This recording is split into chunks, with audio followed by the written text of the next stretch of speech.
A new Deandre Ayton interview. What's in store come next summer for him? What could the Suns do on the trade market to address their thinning depth?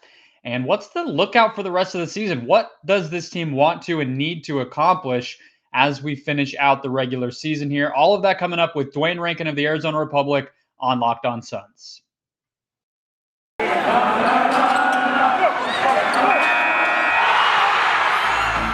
You are Locked On Suns, your daily Phoenix Suns podcast, part of the Locked On Podcast Network, your team every day.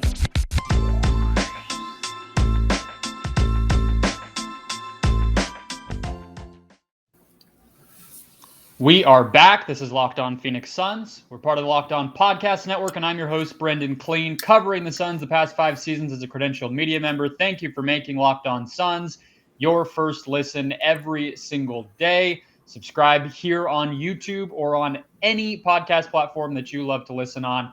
That's the best way to support the show, and you're already doing it, so congratulations. You can follow us at Locked On PHX Suns on Twitter. Follow me at Brendon Kleen 14 to keep up every single day here with the show.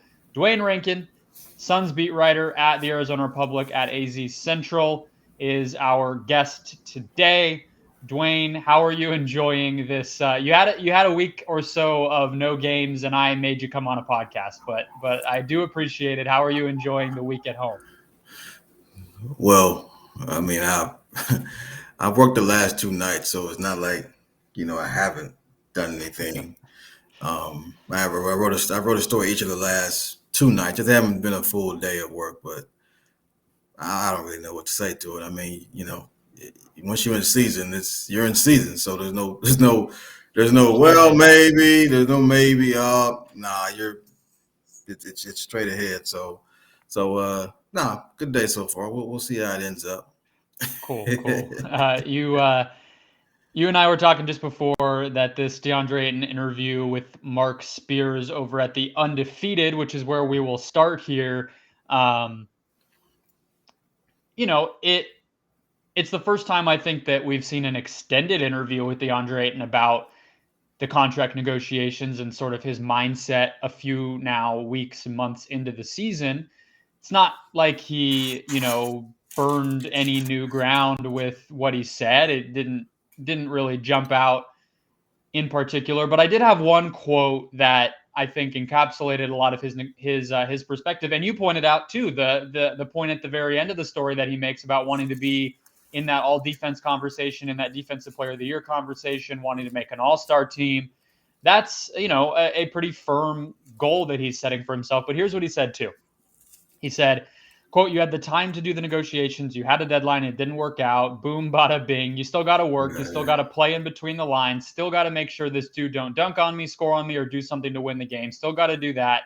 And that's just my competitive spirit." So I think that's a good place to jump in on Deandre, a guy that you and I always seem to come back to when I bring you on the show, but a player who had a lot riding on him this season, had an uneven start, had the injury right off the bat, and then has put together more consistent play, more recognizable Deandre Ayton types of performances. What have you made of his season so far and just sort of his attitude day to day? Because that was a big storyline heading in. Well, considering he didn't get a deal, period, he's played well. You can't just erase that from your mind. I mean, I don't care what you say, and I don't mean that in a negative way. I just mean that was on the table. Sure. We're talking about a max extension. We're talking about $172 million, and then you don't get anything, and then other guys are getting them. Luka. Trey, Gildress Alexander, Michael Porter Jr. And guys were getting deals. Mikal gets a deal. I mean, it's just like over and over. Yeah, Sham. I mean, like a whole bunch of guys got deals. And Jaren Jackson Jr. I mean, the list just went on and on for him not to be on it. That's tugging at the ego. But I think that the way he's played here of late, he's put up numbers.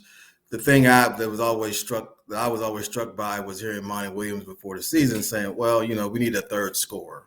Is it going to be Mikal? Is it going to be? And I'm going, what are we talking about? Like, your third scorer should be Deandre Ayton. Truth be told, your second scorer should be Deandre Ayton. That's what it's evolved into right now. I think he's second on the team in scoring. So I mean that's where he should be. So and I think that he has been able to essentially have more positive moments than those "what the hell was that" moments. And he's played well here. Although I did have, there was a red flag that he only got 6 rebounds at Golden State, and Kevon Looney got 6 rebounds in 15 minutes, and Ayton played 32. That can't happen. Like, I get it; it's a back-to-back. You won so many games in a row, but the consistency part. If the Warriors and Suns end up meeting in the playoffs, that's got to be their advantage. Ayton on the glass. And he didn't force himself to make that happen, but he's played well, and he's obviously someone that he's doing different stuff, short roll. He's sealing more when he gets in the paint. He just he's like, hey, throw it, as opposed to drifting, to one side or to the other. The crazy thing about him that he's not going to be perfect.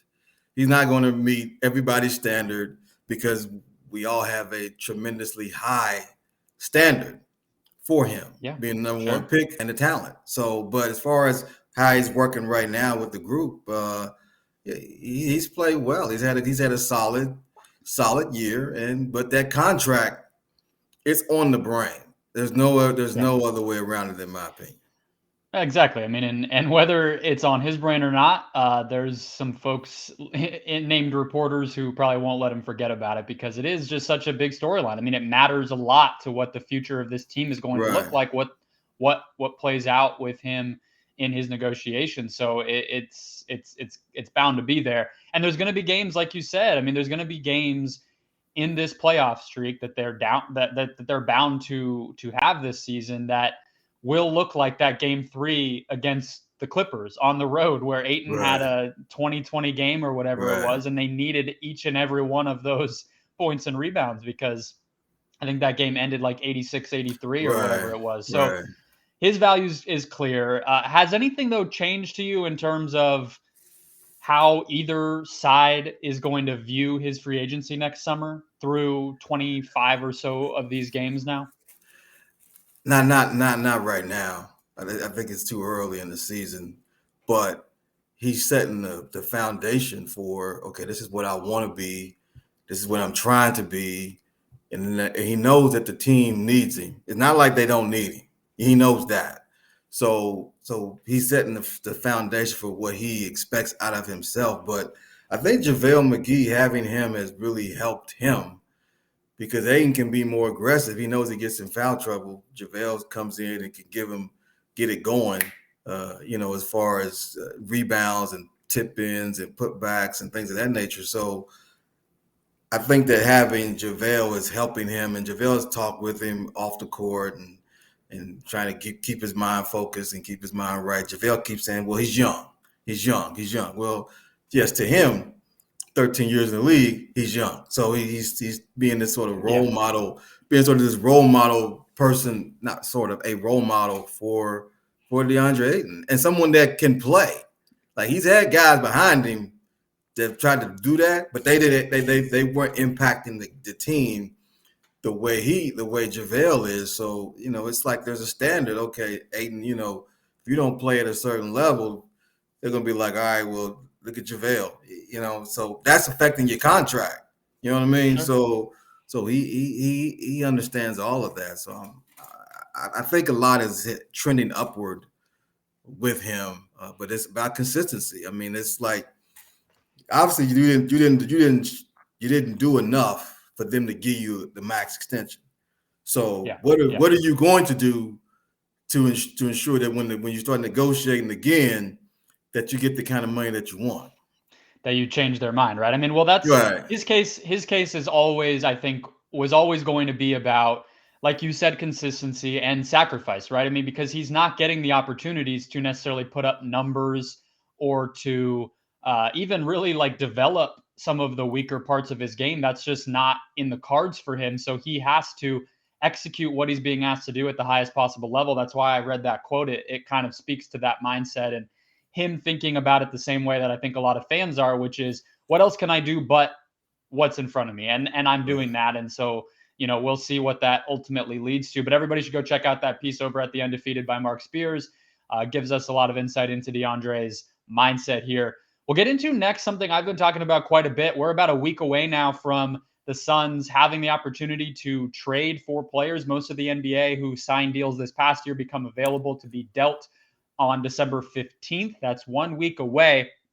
And I'll tell you why I think we probably could be in for seeing a move by this team sooner rather than later. First, though, I want to tell you about Shopify. Shopify is the all-in-one commerce platform to start, run, and grow your business. Shopify gives entrepreneurs the resources once reserved for big businesses only, so that upstarts, startups, and established businesses alike can sell everywhere, synchronize online and in-person sales, and effortlessly stay informed. Scaling your business is a journey of endless possibility, and Shopify helps you make your entrepreneurial dreams come true. Shopify powers over 1.7 million businesses from first sale to full scale. They reach customers online and across social networks with an ever-growing suite of channel integrations, and it allows you to gain insights as you grow with detailed reporting of conversion rates, profit margins, and more. So go to shopify.com/lockedonnba, all lowercase. Make sure all one word, of course, as well, for a free 14-day trial to get full access to Shopify's entire suite of features. Grow your business with Shopify today. Go to Shopify, shopify.com/lockedonnba right now. That's shopify.com/lockedonnba. Today's show also brought to you by TrueBill. Do you know why free trials renew without your consent? Well, of course, it's a business scam. That's pretty clear. So don't let greedy corporations pocket your money. Download TrueBill and take control of your subscriptions. TrueBill is the new app that helps you identify and stop paying for subscriptions that you don't need, want, or simply just forgot about. On average, people save up to $720 per year with TrueBill. And because companies make subscriptions hard to cancel, TrueBill flips that script. They make it really easy. Just link your accounts and TrueBill will cancel those unwanted subscriptions in just one tap. Plus, your TrueBill concierge is there when you need them, able to identify the ones that you don't need or maybe aren't looking at or using very often, and cancel those subscriptions on their own automatically without you having to go in and do anything. TrueBill has over 2 million users and has saved them over $100 million. So don't fall for subscription scams. Start canceling today at truebill.com/lockedonnba. Go right now, truebill.com/lockedonnba. That's truebill.com/lockedonnba. December 15th, as I said, is when most NBA players around the league become available who were signed this past year, which really signals, Duane, the opening of open season for deals around this league. From December 15th through the trade deadline is really when we see things happen. I don't think there's been a single trade yet. That doesn't tend to be the case. So the Suns, obviously, with Abdul Nader, Frank Kaminsky down, Devin Booker for now also down. They've been playing a two-way guy. They've been playing their third point guard. We've been seeing this team really have to dip into it. So let's start with the injuries. What is your understanding of the status of Nader and Kaminsky as things currently stand here on December 8th? Nader is, they're calling it knee management, but that's a lot of management. He's been out for a while. It's just like coming up on 10 games. Yeah. It's like there's a dude gonna play again. So when you hear what you're talking about, yeah, you're like, what's up with that? And then Frank, he's been making progress in terms of now he's back on the court. He wasn't on the court before. And that's what I mean. Like Nader hasn't even been on the court, at least from the viewing that we get.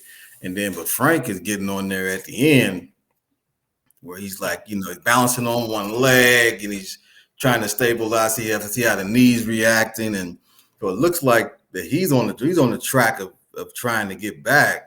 Whereas Nader, they just didn't put him on ice. So that just, you can read into it, but it sounds like that's not a good look in terms of someone that if you're managing something, that's not an injury. So that sounds like rest or right, rehab or whatever, not, I might have surgery or whatever. right, I don't right, know. right, I don't right, know. right. But It's yeah, weird. you don't miss that many games just for managing something, at Right, least typically, right? And right. considering the injury that he had last year, I think that's probably part of why it's fair to wonder what's going on. He had a knee injury last year. He's been a player who throughout his career has been plagued by injuries. Injuries, yeah. Excuse me. And the most pressing thing to me with Nader specifically is he's actually part. I mean, he was part of the rotation right away, right? I mean, Right, Kaminsky played because Ayton was out, and then he played really well, so he got some minutes even after Ayton came back, but he wasn't expected to be part of this, and right, Nader right, was, right? And so uh, that coupled with the fact that the Suns seemed dead set on not playing Jalen Smith ever again, right. um, it leads me to believe, like I said going into this, that I think we could see the Suns poke around maybe a little bit earlier than we expected, and not necessarily wait all the way until the deadline, which is last year when they got Torrey Craig in the week leading up to the deadline. This year, I don't know. I don't necessarily know if there's a deal specific type of deal that makes sense, but I just know this roster, it's not going to hold up playing this way if they want to keep pace with the Warriors and the Jazz, and you know um, get better eventually too. So what do you does that jive with what you think? Do you think we might see the Suns sniff around a little bit sooner than they did last year? No, And yeah. I mean, yeah, James is always sniffing. I mean, he's sure. always looking for a deal. Always. It's like a constant with him. So, um, look, man, the Jalen Smith thing is truly fascinating to me because Ish Wainwright, God bless him. I got a lot of respect for a guy that went overseas, a football player, and he's come and when he's out there, he don't look lost. There's Yeah, plays that he just he hasn't made because there's just a better a guy has a better understanding of the game than him. But as far as where he's supposed to be on the floor, like he's pretty much been in the spots he's supposed to be. And like you're not yeah, watching and going, what the hell is he doing? exactly. And You're he not wouldn't be playing if that right. was the case, right? Yeah, Right. So you're like looking at that and you're going, I mean, Monty Williams even said that I asked him, I said, what was the plan for two-way players going in? He was like, never to use them. He wasn't even, not what he even wants to do. So that just yeah, shows you, okay, well, if this is something you didn't want to do from the jump street and now you're doing it, but yet you're not playing your 10th overall pick. I mean, it just, this is, I'm literally watching and I'm just like, Frank's out, like you're just playing two bigs basically, and hmm you're not finding any opportunity for him until like the and game Monty is likes to play big. Is that, right, you know what I right. It's mean? If like, there was any excuse to do it, you'd think he'd be jumping on it, and he's not. Yeah, it's like you're waiting like till the game is over, like they're down, like they're up like big, or they're down yeah. big, case of Golden State, and you put him in the game. So look, man, the thing about that conversation that James and Monty are having, Monty likes consistency. He doesn't like to shake it up. Like he likes to see the same faces every day doing this, and he's about that. Well, we'll hang in there. We got injuries, but I liked our group. I like our team. I love our team. Whereas James is like, look, man, I'm trying to get better. Not saying Monty isn't, because he is, but James looked at the roster and goes, you know what? Okay, but we could add this and we could add that and we could be better. So the Torrey Craig, God, you look at that and go, you put Torrey Craig on this team, they're not even thinking about doing a deal. Like he's hmm covering all these bases that we're talking about. This three, Sure. this Ish playing and Alfred Payton seeing a 3-guard look. It's not even a conversation. It's like it's Torrey Craig handling all these responsibilities. So and then if you do trade, then it's looking like, well, you're 20-4. Why you trading? So Sure. I think that I'm like you. I wouldn't be surprised if a deal was made, because I think that they know that, it's championship or bust. And if they look at their roster, they got to be thinking, even if you get all the guys back healthy, which obviously includes Devin Booker, even if you get all the guys back, you still got an issue, as far as that third, that 3-man, coming off the bench, and that was the role Yes. that Craig held. Even if everybody's back, you still got an issue there, and that's a huge position in the league.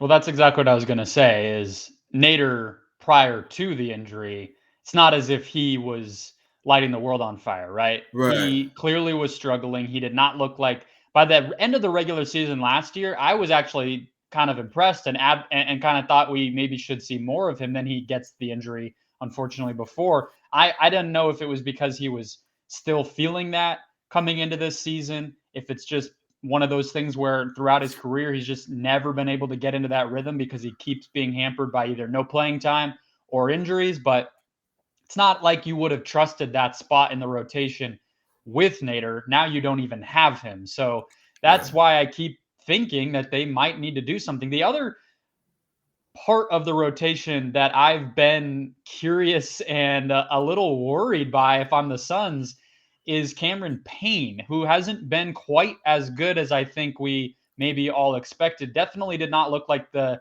type of guy we were seeing in the playoffs. So I want to hit on him. First, though, I want to tell you guys about Stance, a new sponsor of today's show.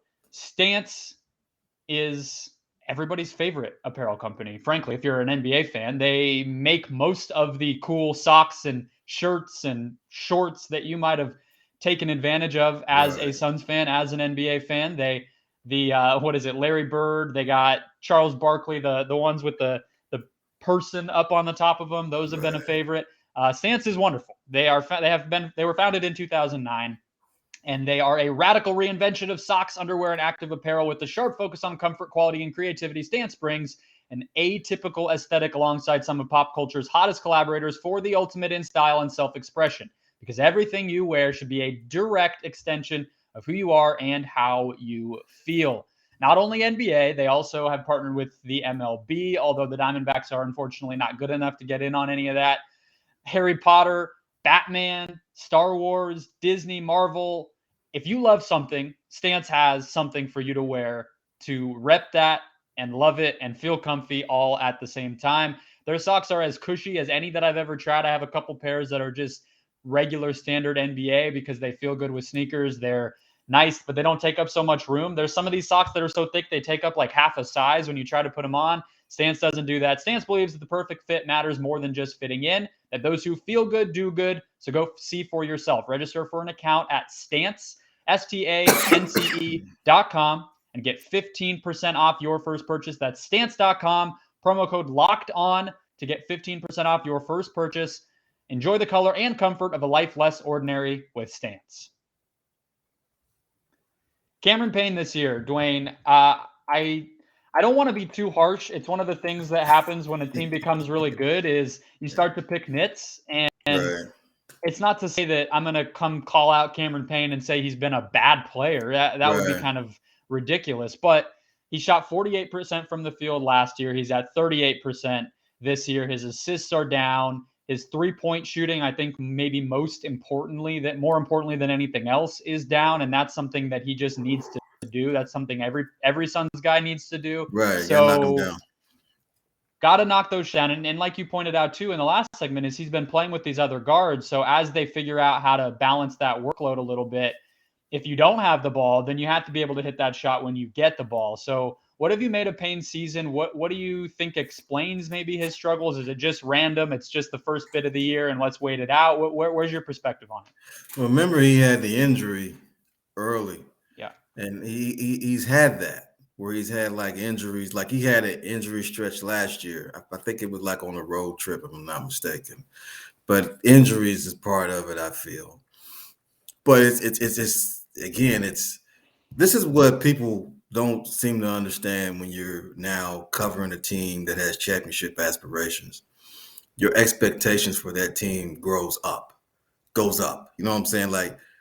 But what was okay when they were 500 is not okay anymore. Because now it's like stakes are higher, and now that you've established who you are, and we've seen who you are at your best, then it becomes you don't have to do 27 like you did against the Clippers in the playoffs, but you can't do 3 of 17 shooting like he did the other night. You're sitting there going, what is this? You're like, what is he doing? And then even the game before that, like he had 18 and he played well. I think it was against Detroit in that first half, like he had it going. And then in the second half, you were like, where is it? What happened? He had 4 turnovers in that game. So you're just it's the consistency hasn't been there. Now he was sick. I think going into the Detroit game, one of those recent games, he was sick and didn't think he would even be available to go. So he's had some things like that going on, but the Shamit's just pulling shots. Like he's being ultra when he get it, it's going up. Particularly if he's running and just pulling up and taking those shots. So how they're working him and Payne, and then when they go 3 guard, how that looks, and then again, it's all looking different without Devin. Like it's all looking different. So when Devin comes back, then maybe you'll see Cam get back into a different mode or a different way of playing, because Chris comes out and then Cam's playing with Devin. Now Cam is playing with Shamet, so it's just a different dynamic. But the numbers clearly say he isn't performing the way he did last year. I mean, for a point guard to shoot 48%, that means that he was getting to the basket, he was finishing at the rim, and he was knocking down a high clip from 3. And he's not taking bad shots too. Taking bad shots. And now you some of the shots you go, yeah, what was that? Like why did he shoot that one? So you get what's crazy about this season is that, for example, you're looking at, you just talked about Cam Payne and Cameron Payne, but then you're looking at Cam Johnson and you're just like, wow, he's growing. You know what I mean? Like he's doing things that he didn't do last year. Like he had like a dribble drive and threw it in the McGee for a dunk. He wasn't doing that last year. Like to actually be dribbling the ball and then make a play for somebody else, that wasn't in his bag. I'm sorry. I mean, he just wasn't doing that. So some of those finishes that he had against the Spurs, just getting to the line and just going up strong for a layup. Like it seems simple, but for a pure shooter only to start doing that stuff, you're like, oh, something's there. Yeah, right. So you're seeing him growing on one end, and then you're seeing Payne on the other. I'm not comparing the two. The point I'm getting at is that with Payne, his role is so big because he has to. When Chris comes out, I mean, it just looks different, and he has to. He doesn't have to be Chris Paul, but he's got to be able to shoot at a higher clip than what he's shooting, because if he's missing, that means you're taking shots away from Ayton, you're taking shots away from Bridges, you're taking shots. Like if he's taking 17 shots, only making 3, that means that somebody else didn't hardly get any shots. Yeah. So, and that's the thing when a team is so balanced the way that they are, is that's why I pointed out the no bad shots thing. Is there's such a pressure with how they're playing and how they want to play to get that best shot every single time, because if it's not going to be toss it into Book in the post and let him go to work, then it has to be every single possession we're going to get the best shot. Chris does that, right? You trust most 99% of the time when Chris crosses half court, the shot that's going to go up is going to be pretty damn good. And it's not always the case when Payne's in there and they play a little faster and it does feel a little more loose, which can be to their advantage. I think your point about Book, though, is a good one. And you're also right to point out 5 games missed earlier in the season with the hamstring injury, just to get that out too. But with Book, that game that we all remember from the conference finals when Chris was out Book had a triple-double in that game, right? So right. he had those assists, and the ball, that balance was a little bit better. So I do think there's something to the idea that Shamet is not quite the same type of ball handler. And when those two share the floor, there is a little bit more pressure on Payne to set the table for guys. Whereas last season, a lot of Payne's minutes would come with Booker and Paul staggered, and Booker would be out there most of the time. And then it would be Chris playing with the backups, whether that's Craig or Cam or whoever. Right. And so and Dario, who's another guy who can pass, and Payne didn't need to be out there quite as much. And so that's something Monty's talked about too, right? Is the chemistry that Payne and Šarić had last year got really good. Right. And so not having that now, again, that's another level to, hey, Cam, the ball's going to be in your hands first and foremost. Right. But all of this brings us to this question I wanted to close on, which is something that I started to think about as those Warriors games were coming up, and I had a hunch the streak would end, is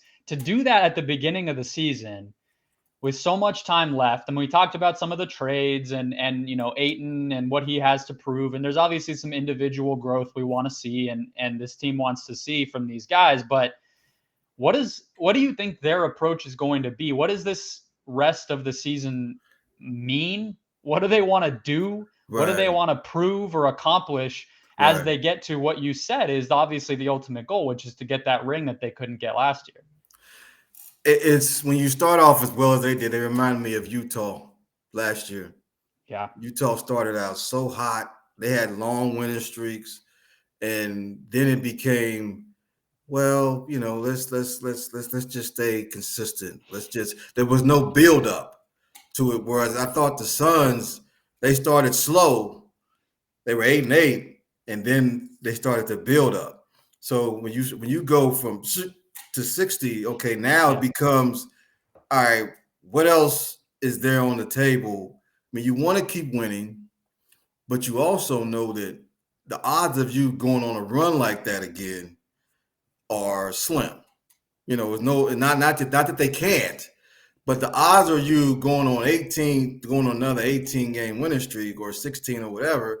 That just doesn't seem likely, especially if injuries are going to remain an issue with guys being out. I think that looking at them, you want to be obviously a 1 or 2 seed. I don't think you want to be obviously a 3 or 4 or whatever.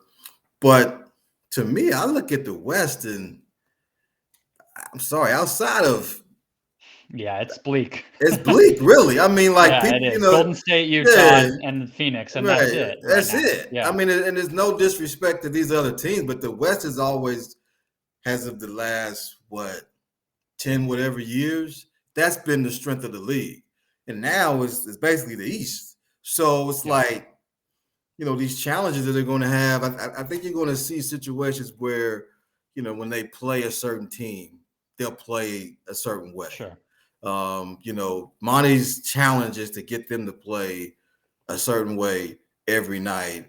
And I just don't know if that is possible, considering A, the way they started, and B, now it's like, well, we're looking at the rest of the West and we're going, okay, like when they play Utah, they'll get up for that. Play the Lakers, they'll get up for that. Golden State, they'll get up for that. But when they're playing, the Rockets have been on a little streak here as of late, but when they're playing the Rockets or someone like that, even San Antonio, they knew good and well that the Spurs match up with them well, but yet they let a 16-point lead just go. I mean, they just let it go. Yeah, that's exactly what I was going to say. Maybe to wrap us up here is those checkpoint games. I mean, Christmas is an obvious one against Golden State again. Yeah. They haven't played the Jazz yet. They haven't played the Bucks again. I think they have a couple national TV games against Milwaukee. Like, those games matter. They give you film. They give you experience. They give you a prove it opportunity, right? But I also feel like they gotta just blow out some teams. They literally, I don't think you can point to one game except for that Lakers game the first week of the year where you really were able to really rest guys and just cruise. Memphis game. Memphis, yes. So those two, but like you're saying, that they played Houston, they played Detroit, they played San Antonio, and they haven't been able to just sit Chris Paul in the fourth Right, quarter, right. or just, whatever. And so I think that has to be part of it, because like, I know Monty, the last thing he likes to talk about is rest and injuries and health and Right. minutes, He's but old it school. matters. It matters, It yes. does matter. I mean, Mikal Bridges playing 40 minutes a night, like, you do not see that in the NBA. And so if the other 29 teams are doing something, I lean toward it's probably the smart way to approach it. So I do think that has to start to play a factor. And you gotta get up and run those teams out of your building at a certain point. So that's probably something. And we really haven't seen like a long East Coast road trip that will come up. There That's will next be month, those yeah. checkpoints, and we'll see how they handle them. But it's so weird to have that happen right away, right from the jump, this big streak. And it's kind of like you look down the barrel of 60 games and you're like, what do we do? But Right. that'll wrap us up for the day, guys. We have a check-in on the rest of the Western Conference to pick up right where we're leaving off. That'll be tomorrow's show as we wait until Boston on Friday on ESPN. Enjoy your day, folks. You can read Duane at the Arizona Republic at AZ Central Sports, and we will be back tomorrow.